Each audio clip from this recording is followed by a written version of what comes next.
Hey everyone, I'm Armor Gaming, welcome back to my channel and welcome to a Monster Legends sneak peek video. And boy oh boy do we have a lot of new information today. For those of you new to my channel or new to the sneak peek videos, if you want to follow along with me, the website I'm using is taringa.net. There's going to be a link in the description below. And this is the website everyone uses to see all the upcoming events in Monster Legends. But also at this time I would highly encourage everyone to join the new Discord server, Monster Legends Coalition. There's also going to be a link in the description below. And this is another place where you can see all the upcoming events in Monster Legends. Because on the server we have a channel solely dedicated to everything Monster Legend event related and news related. So for example, if you want information on the breeding events, it's all right here. If you want to see information on a future Maze Island, it's all right here. If you want to see stuff on the Progressive Island, it's all right here. The sneak peek, basically the video I'm going to be showing you guys, it's all already on the server. So I highly recommend everyone join Monster Legends Coalition.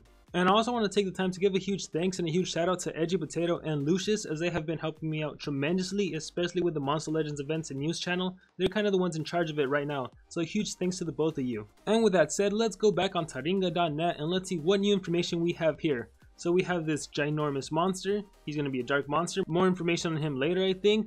We have what's going to be the new Progressive Island. I believe it was called like the Canine Gang Monster Legends Island or something like that. So it's a bunch of monsters centered around dogs, which I think is just fantastic. We have an epic breeding event coming up, so more on that in a little bit. Or actually now, you can obtain Burning Rouge, T-Shire, Korim, Silebe, and Postigarv. Start now, it's a short event. So I think this event normally lasts like 2 days, and it's a chance to breed epic monsters. From the monsters that are available, I think the best ones, just off the top of my head, are Postigarv. I remember Burning Rouge being really powerful, and I remember T-Shire having a 50% possession, a 2-turn possession, that actually bypasses immunity to possession. I'm not sure if that's still the case.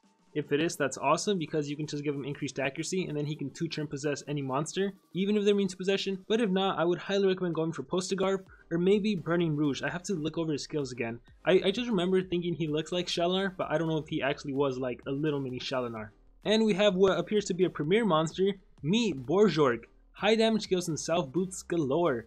It is not hard to see why Borjork's the unchallenged chief of the Orc clan. He has high damage skills that can stun and make targets bleed. He motivates himself, gaining double damage and applying damage boost to his team.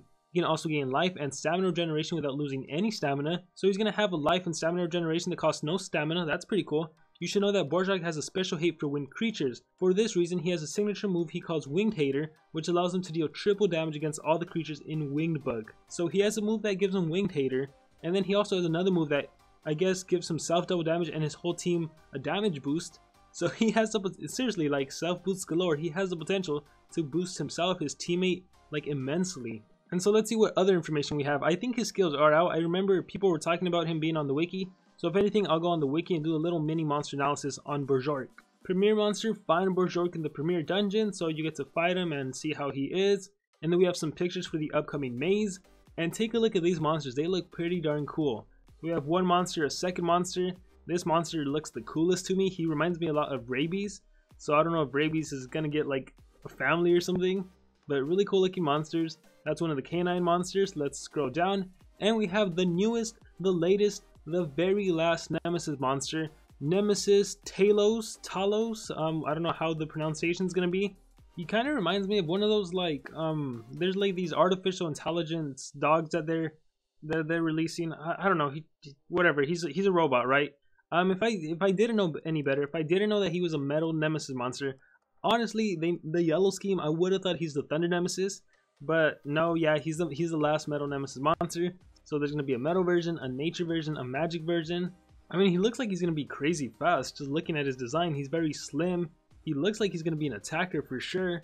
I imagine 0 cooldown skills. Maybe he has a team cooldowns activated, a team cooldowns deactivated, like a 2-in-1. That'd be crazy. So we're just going to have to wait and see. And we have a monster that looks oddly very familiar. It kind of looks like a reskinned version of some other monster. I just don't know who, but I know I've seen him before.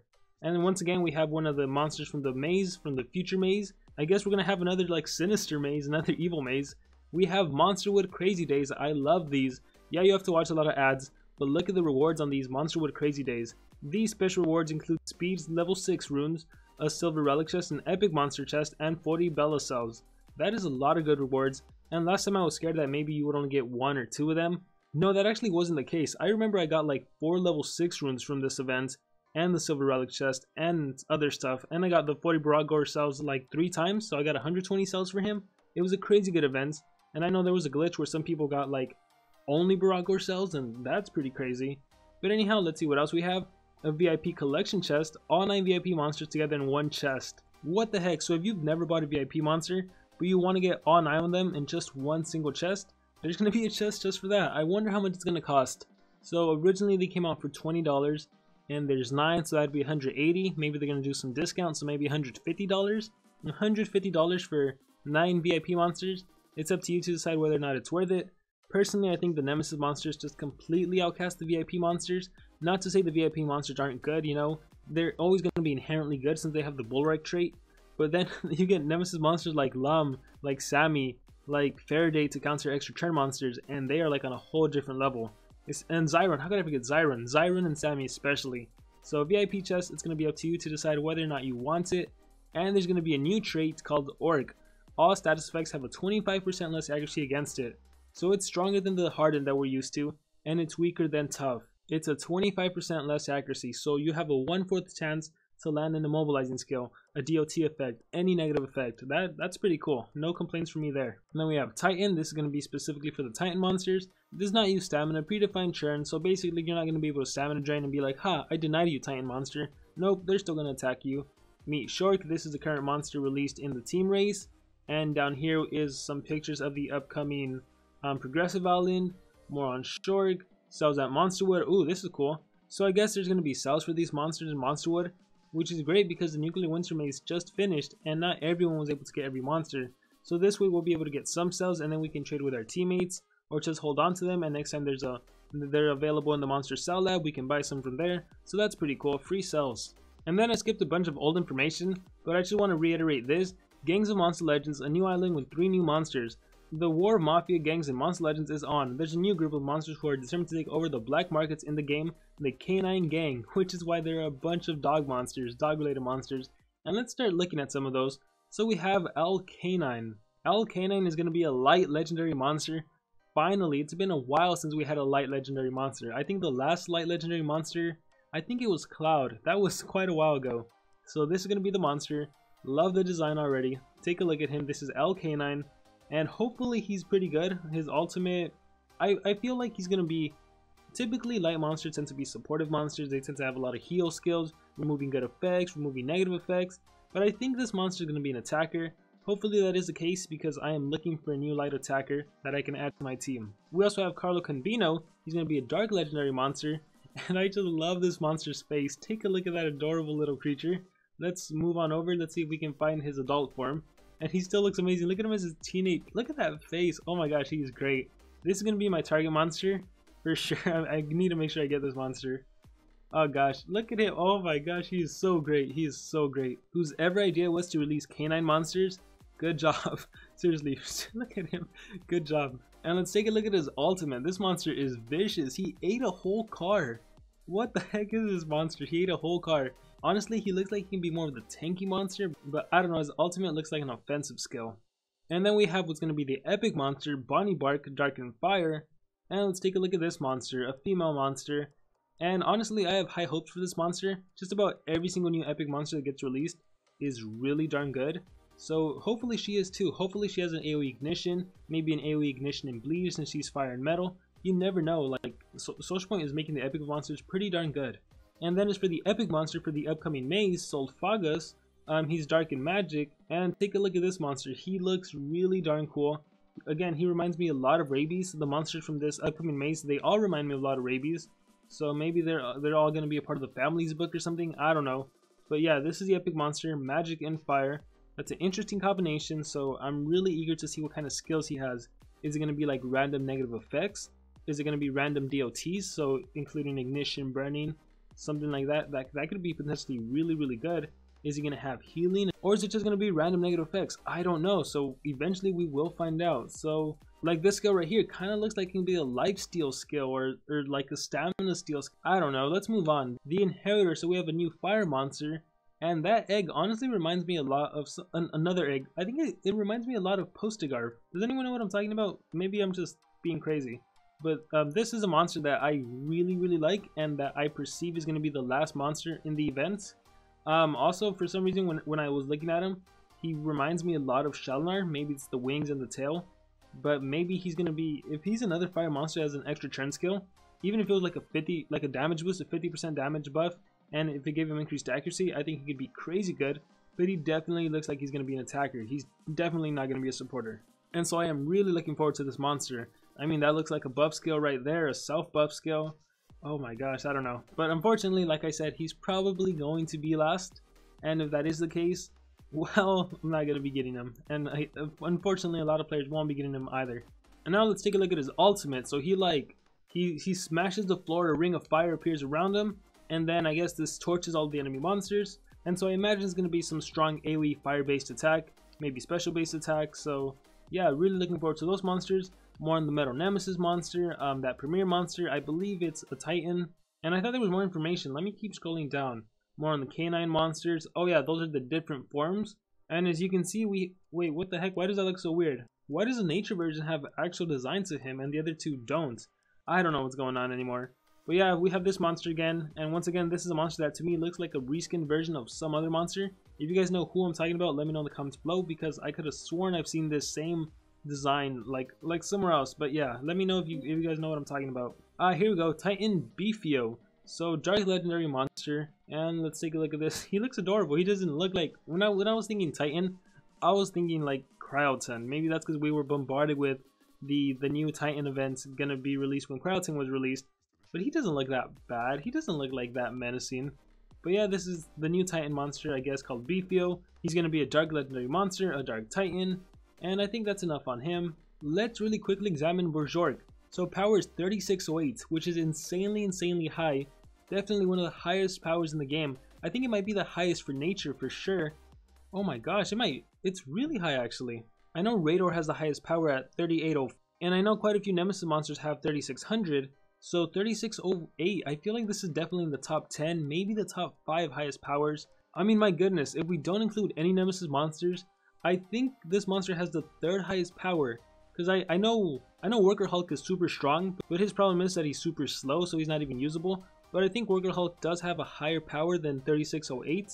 But yeah, definitely Rador's first, then there's a lot of Nemesis monsters, Worker Hulk somewhere in the middle. So my goodness, the nature monster is now one of the monsters with the strongest powers, and on top of that, he has one of the highest lives, 31k, and on top of that, he has a really good speed, 3421. Typically when a monster has a high power or high life, they tend to be really slow. Well, that is not the case with this monster, and his trait is better than the typical hardened trait we're used to. It is Orc. All status effects have a 25% less accuracy against it. He's also in the Families book as well as the Evil Legions book, so more additions to the families. That is great. That also means we're probably going to be getting a lot more Orc related monsters. As for his relics, he can hold swords, so more damage output abilities. Wow, I'm pretty impressed with his monster so far. Let's see what else he has. His ultimate is Orc Dance. It says single enemy, deals moderate nature damage to one enemy. Why moderate? Why is moderate 80 damage? And applies bleeding to all enemies. So he pretty much kills one monster and gives bleeding to the rest. Nothing too special for his ultimate. Skills group 1, green blood. So 4 turn cooldown, costs no stamina, so this is a counter to anyone that does stamina drain, and it gives yourself both life regeneration and stamina regeneration. And this is obviously good because instead of wasting your turn recharging, you could just use your self skill, and now you've covered yourself in stamina and on life. Strange Sword is a 30 damage nature based AoE bleeding, and currently, as of the time recording this video, 50% skills appear to be 100%, so it's actually a 100% chance to bleed, so pretty good for a skill with a 1 turn cooldown. Primitive Cut is 40 damage. No cooldown, a single enemy bleeding, not too interesting there. I Came to Fight in skills group 2. It targets all enemies, it's special based, costs 25 stamina, and it gives all of the enemy monsters nature weakness as well as dazes all of the enemy monsters. It's a setup skill if you have another nature monster on your side, or you can somehow immobilize the enemy to use one of your own nature attacks. Personally, I'm not too big of a fan on it. We have Blade Roots, 40 damage AoE bleeding skill, and so Blade Roots is essentially a better version of Strange Swords. Even when we take into account the fact that 50% is actually 100%, at least for the current time. Blade Roots is an extra 10 damage, and since this monster has a high power and you're probably going to give him strength runes, you definitely want to capitalize on his damage output. Although at the same time, I will say that if he doesn't have another AoE in skills group 3, you could run Strange Sword and Blade Roots and just use them back to back. Alternatively, I suppose you could do I Came to Fight and then on the next turn use Blade Roots. However, by doing the other method first, by doing Blade Roots and then Strange Sword, you already have the added benefit of making the enemy bleed for 1 turn, which means even if they do attack you, their damage output is reduced, and they do lose some HP. They lose 15% every turn for the next 3 turns. And then we have Wild Slash, 50 damage, no cooldown, 50% chance to bleed, not too interesting there. We have War, applies damage boost to all allies, applies double damage and Winged Hater to all allies, requires cooldown. Whoa, what the heck? Okay, I don't think this is right. I think the way it's supposed to read is deals damage boost to all allies, applies double damage and Winged Hater to yourself. I think this portion right here is supposed to be a self skill, and this is supposed to be a team skill because that's what we saw in Taringa. Because if this skill actually gives double damage boost and Winged Hater to everyone, that is too overpowered. Like, you would honestly want to run this monster with speed runes just to supplement your attacker. Well, more like 2 team speed and a speed. But basically, you want him to go before your attacker just to give your attacker a free damage boost that lasts for 3 turns for some reason, a free double damage that lasts for 2 turns, and then Winged Hater. And the amount of power he would give that monster would be insane. Because when you combine damage boost and double damage, that's essentially already triple damage.